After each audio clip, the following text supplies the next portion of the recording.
तो आप सभी का स्वागत है फिर से एक बार इंडियन ब्लॉगर में। मैं हूं राम और आज की इस वीडियो में आपको मैं बताऊंगा कि कैसे जो है आप द्वारकाधीश नगरी श्री कृष्ण की नगरी को घूमने आ सकते हैं। इसके अलावा नागेश्वर ज्योतिर्लिंग के दर्शन कैसे कर सकते हैं और यहाँ पहुँचना कैसे है, बजट कितना आएगा और सस्ते में यहाँ कैसे घूम सकते हैं, कौन कौन सी टूरिस्ट प्लेसेस है और बाय ट्रेन हम यहाँ पे कैसे पहुँच सकते हैं। हर एक इन्फॉर्मेशन आपको डिटेल में बताऊंगा और घुमाऊंगा श्री कृष्ण की नगरी द्वारकाधीश में भी, और बताऊंगा कि यहाँ पे कैसे आप घूम सकते हैं। तो पूरा वीडियो ज़रूर देखना, वीडियो को लाइक एंड शेयर करना। आप मुझे इंस्टाग्राम और फेसबुक पे फॉलो भी कर सकते हैं। तो आइए मेरे साथ करिए दर्शन द्वारकाधीश नगरी के।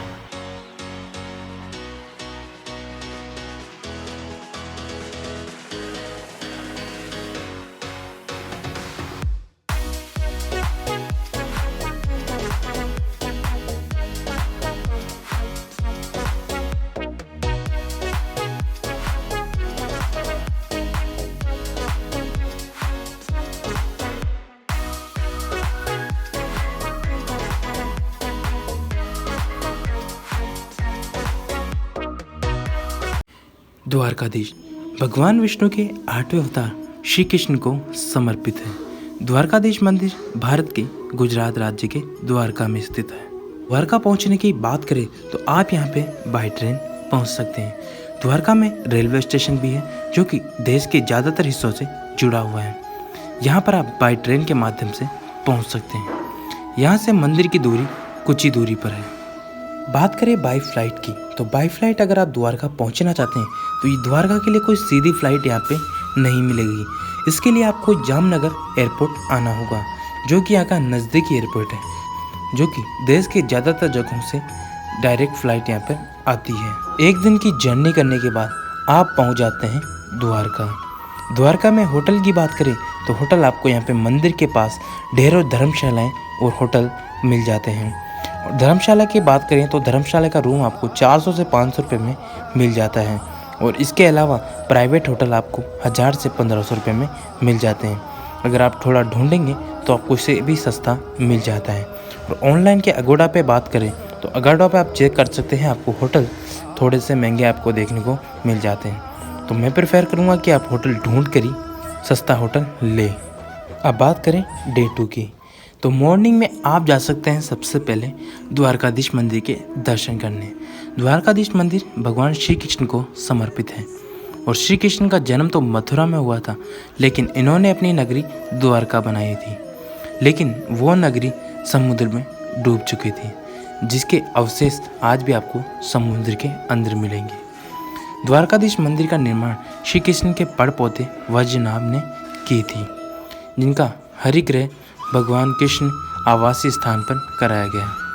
द्वारकाधीश मंदिर का टाइमिंग सुबह के 6:30 बजे से दोपहर 1 बजे तक, और फिर उसके बाद शाम 5 बजे से रात के 9:30 बजे तक यह मंदिर खुला रहता है। इस टाइम पे आप दर्शन करने यहाँ पर आ सकते हैं। मंदिर में मोबाइल या कोई भी इलेक्ट्रॉनिक आइटम अलाउड नहीं है, तो इसके लिए आपको बाहर लॉकर की सुविधाएँ मिल जाती है, जो कि आप अपना कोई भी कीमती सामान लॉकर में जमा कर सकते हैं या फिर आप अपने होटल में भी जमा करवा के आ सकते हैं। इसके बाद आपको जाना होता है बेट द्वारका। बेट द्वारका पहुंचने के लिए आपको सबसे पहले ओखा पहुंचना होता है, जो कि 100 से 150 रुपये में ऑटो के माध्यम से आप ओखा वहां पहुंच सकते हैं। और उसके बाद बाकी दूरी आप नाव द्वारा समुद्री मार्ग पार करके बेट द्वारका पहुँच सकते हैं। नाव की टिकट आपको 40 रुपये की आने और जाने की पड़ेगी, जो कि बेट द्वारका पहुंचने के बाद आपको समुद्री मार्ग का जो नज़ारा आपको देखने को मिलेगा बहुत ही प्यारा है।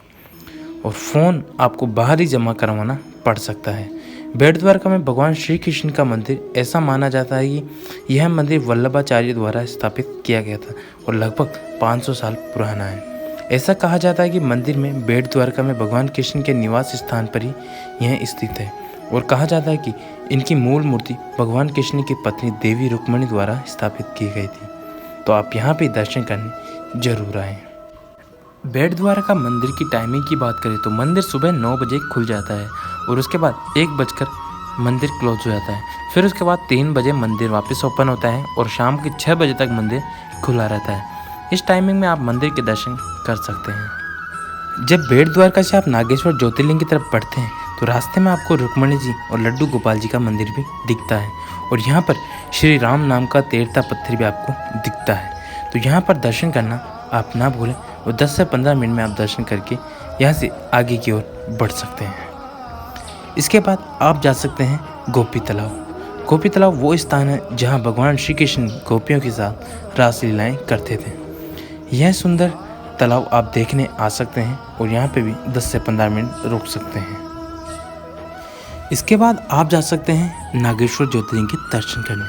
नागेश्वर ज्योतिर्लिंग द्वारकाधीश मंदिर से लगभग 15 किलोमीटर की दूरी पर है और आप यहाँ से ऑटो से जा सकते हैं। ऑटो आपको लगभग 150 रुपये में छोड़ देगा और 15 से 20 मिनट में आप नागेश्वर ज्योतिर्लिंग पहुँच जाएंगे। नागेश्वर ज्योतिर्लिंग में आपको दर्शन करने में लगभग 30 से 40 मिनट लग सकते हैं, क्योंकि नागेश्वर ज्योतिर्लिंग 12 ज्योतिर्लिंगों में से एक है और यहाँ पर ज़्यादातर आपको भीड़ देखने को मिल सकती है और यहाँ पे हर हर महादेव के नारे पे आपको सुनने को मिलेंगे। यहाँ भी दर्शन करके आप आगे की ओर बढ़ सकते हैं। इसके बाद आपका डे 2 लगभग कंप्लीट हो जाएगा। इवनिंग में आप जा सकते हैं गोमती घाट। शाम का समय यहाँ पे आप बिता सकते हैं और कुछ देर बैठकर यहाँ पे व्यू का मज़ा ले सकते हैं। गोमती घाट बड़ा ही खूबसूरत घाट है, यहाँ पर आप कुछ समय ज़रूर बिताएं।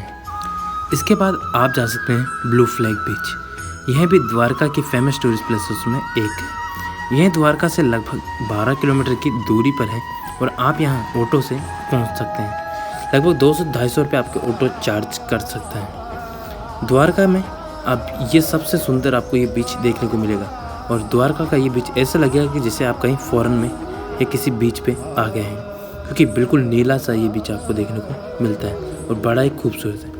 यहाँ भी आप कुछ समय बिता सकते हैं। इसके बाद आप जा सकते हैं लक्ष्मी नारायण या पंचकुआ, जो कि लगभग द्वारकाधीश मंदिर के पास में ही है, जहाँ पर आप चाहे तो पैदल चल के भी पहुँच सकते हैं। क्योंकि सुदामा सेतु अभी सरकार द्वारा बंद कर दिया गया है, तो आपको यहाँ पे नाव में बैठकर 50 रुपये पर पर्सन देकर आपको दूसरे छोर पर जाना होता है, जिसके लिए बाद आप लक्ष्मी नारायण जी के दर्शन कर सकते हैं और उसके बाद उसके पास ही में पांडवों द्वारा बनाए गए 5 कुएं देख सकते हैं। वैसे तो ये अरब सागर और गोमती नदी से ये घिरा हुआ है और यहाँ पे खारा पानी है, लेकिन इन 5 कुओं के अंदर आपको मीठा जल देखने को मिलता है। ये पांडवों द्वारा बनाए गए थे और यहाँ पर भी आप दर्शन कर सकते हैं। इसके बाद आप जा सकते हैं रुक्मणी माता के मंदिर, जो कि श्री कृष्ण भगवान की पहली पत्नी थी, जो कि द्वारका से लगभग 2.5 किलोमीटर की दूरी पर है। यहाँ भी आप ऑटो से 100 से 150 रुपये देकर पहुँच सकते हैं और दर्शन करने में लगभग आपको आधे से 1 घंटे का समय लग सकता है। यहाँ पर आप कुछ देर वक्त बिता सकते हैं और काफ़ी खूबसूरत नज़ारा आपको यहाँ से देखने को मिलता है।